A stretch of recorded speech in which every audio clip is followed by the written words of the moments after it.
আমেরিকার দেয়া দূরপাল্লার ক্ষেপণাস্ত্র দিয়ে প্রথমবারের মতো রাশিয়ার ভূখণ্ডে হামলা চালিয়েছে ইউক্রেন। মস্কো জানিয়েছে মঙ্গলবার রাশিয়ার ব্রিয়ানস্ক অঞ্চলের একটি সামরিক স্থাপনায় এই হামলা চালানো হয়।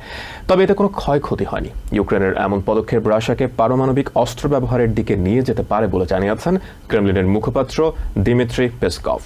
তিনি জানান, সার্বিক প্রেক্ষাপট বিবেচনায় রাশিয়ার প্রেসিডেন্ট ভ্লাদিমির পুতিন পারমাণবিক অস্ত্র ব্যবহারের নীতিমালা পরিবর্তন করেছেন। চলমান এই যুদ্ধের 1000তম দিন উপলক্ষে ইউরোপিয়ান পার্লামেন্টে দেয়া ভাষণে ইউক্রেনের প্রেসিডেন্ট ভলোদিমির জেলেনস্কি বলেছেন, 2025 সালে দেখা যাবে যুদ্ধে কারা বিজয়ী। মস্কোর অব্যাহত করা হুঁশিয়ারি সত্ত্বেও আমেরিকার সরবরাহ করা দূরপাল্লার ক্ষেপণাস্ত্র দিয়ে রাশিয়ার অভ্যন্তরে হামলা চালালো ইউক্রেন। রাশিয়ার প্রতিরক্ষা মন্ত্রণালয় জানিয়েছে, মঙ্গলবার সকালে ব্রিয়ানস্ক সীমান্ত অঞ্চলে একটি সামরিক স্থাপনায় আমেরিকার তৈরি আর্মি ট্যাকটিক্যাল মিসাইল সিস্টেম বা ATACMS ক্ষেপণাস্ত্র আঘাত হানে। এর মধ্যে 5টি ক্ষেপণাস্ত্র গুলি করে ভূপাতিত করা হয়েছে বলে দাবি করেছে তারা। একটি ক্ষেপণাস্ত্রের ধ্বংসাবশেষের কারণে ওই এলাকায় আগুন ধরে যায় বলে জানানো হয় বিবৃতিতে।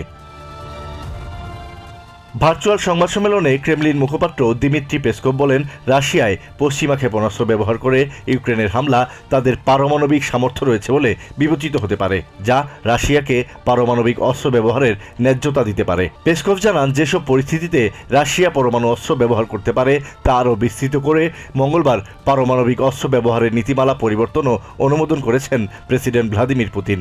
2022 সালের 24 ফেব্রুয়ারি শুরু হওয়া রাশিয়া ইউক্রেন যুদ্ধ 1000তম দিনে পদার্পণ করেছে মঙ্গলবার। ইউক্রেনের রাজধানী কিয়েভে এভাবেই ক্ষেপণাস্ত্র হামলার বিষয়ে সতর্ক সংকেত বাজানো হয়। জ্বালানি অবকাঠামো রাশিয়ার অন্যতম লক্ষ্যবস্তু, যার ফলে শহরটির ব্যাপক অংশ অন্ধকারে নিমজ্জিত। শুধুমাত্র জেনারেটর থাকা 2-1টি বাড়িতে আলো জ্বলতে দেখা যায়। 1000তম দিনে এসেও যুদ্ধের অবসানের কোনো লক্ষণ নেই। দিনটি উপলক্ষে ইউক্রেনের মাদারল্যান্ড স্ট্যাচুর সামনে প্রার্থনায় অংশ নেয় দেশটির সেনা সদস্যরা। যুদ্ধে আত্মত্যাগ দেয়া সহযোদ্ধাদের স্মরণ করেন তারা।